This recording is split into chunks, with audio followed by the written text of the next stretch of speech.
Hello, my name is Chad Allen, and I'm here at White Point Garden. Have you ever wondered why there are memorializations towards the Confederate soldiers, or their flags, or their memories, or anything like that? Well, simply put, mainly these women, the United Daughters of the Confederacy, want to memorialize their history, but for the wrong reasons.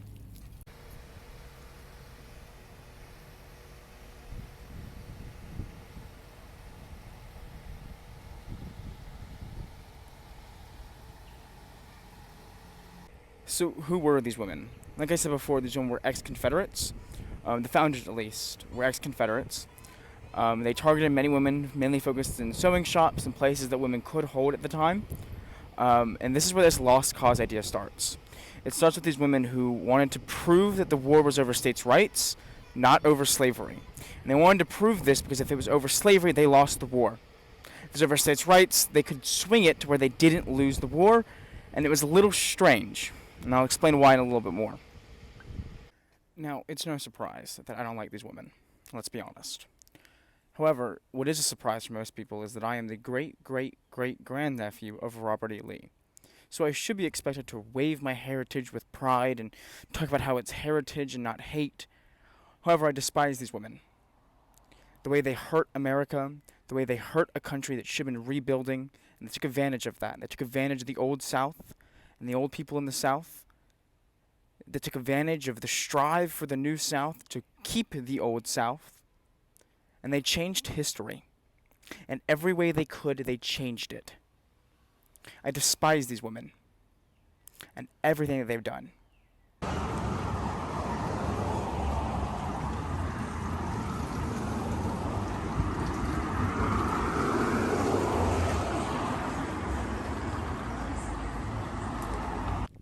Every movement has a list of goals, whether it's BLM, whether it's the LGBTQ community.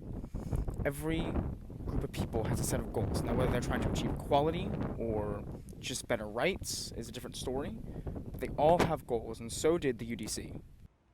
The following is a list of UDC goals: to honor and perpetuate the memory and deeds of high principles of the men and women of the Confederacy, to properly observe all Confederate Memorial Days, to strengthen the ties of friendship among members of the organization, to serve society through civic affairs, and to perpetuate national patriotism as our ancestors once defended their beliefs, to honor the memory of those who served and those who fell in service to the Confederate States, to protect, preserve, and mark the places made historic by the Confederate valor, to record the part taken by Southern women in patient endurance of hardship and patriotic devotion during the struggle and the untiring efforts after the war during the Reconstruction of the South, to fulfill their sacred duty and benevolence towards the survivors and toward those dependent upon them, to assist descendants of worthy Confederates in securing proper education, to cherish the ties of friendship among the members of the organization, and finally, to collect and preserve the material for a truthful history of the war between the states.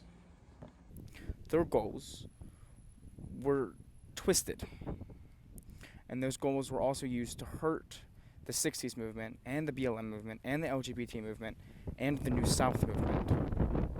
So who are the UDC, besides those women and ex-Confederate widows? Well, they were founded by two women, Anne Davenport and Mary Wither, on September 10th, 1894, with the incentive as to protect the Old South and to remember the Confederate heroes, but to also keep racism, without saying to keep racism.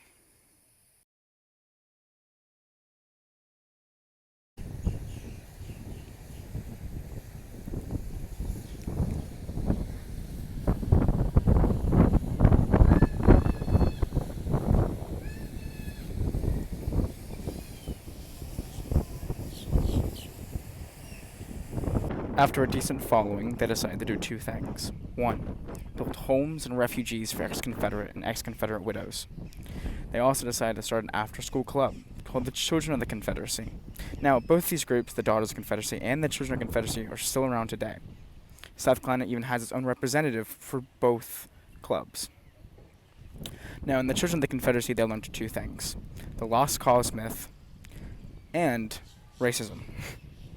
So even though the group hasn't said they're racist, and yeah, they have racist policies, but alright, it's the times. What makes them extremely racist? Well, when unveiling these monuments, they'd have big bands, and they'd have school kids, and they'd have all these great things. Woodrow Wilson attended a few. Now, what makes them so racist? Well, if it's about remembering history, you would assume that all Americans could come, because it's American history. However, unfortunately, black people were not allowed to join in the festivities of unveiling these new monuments.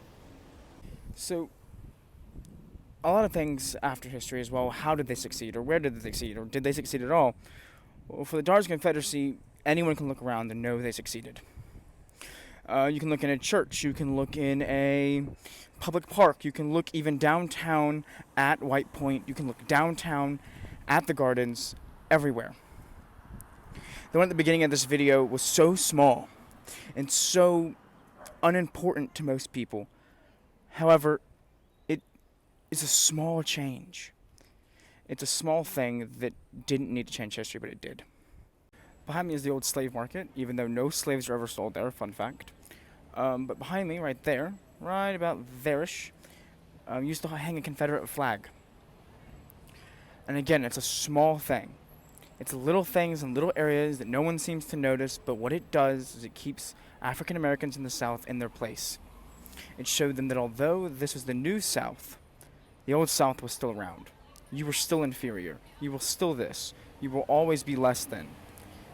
Such a small thing, but at the same time, it changed history in a way that we don't understand because we're in it. We're in that changed history.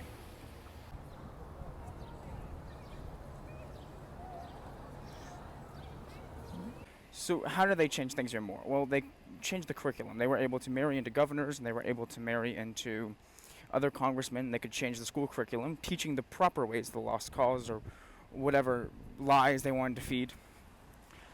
So because of this, it's written into textbooks. Take a look at a 1967 textbook that reads that masters would often have barbecues with their slaves, and they would frolic, and they would sing songs and while picking cotton that would make the work seem light.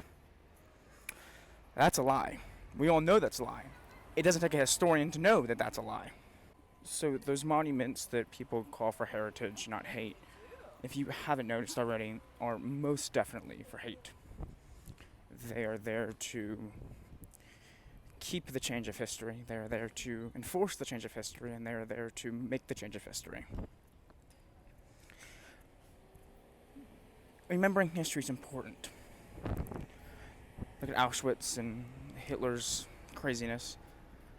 Don't get me wrong, but remembering it in the incorrect way can lead to problems. Can lead to problems in government forces. They can lead to problems in other aspects of life.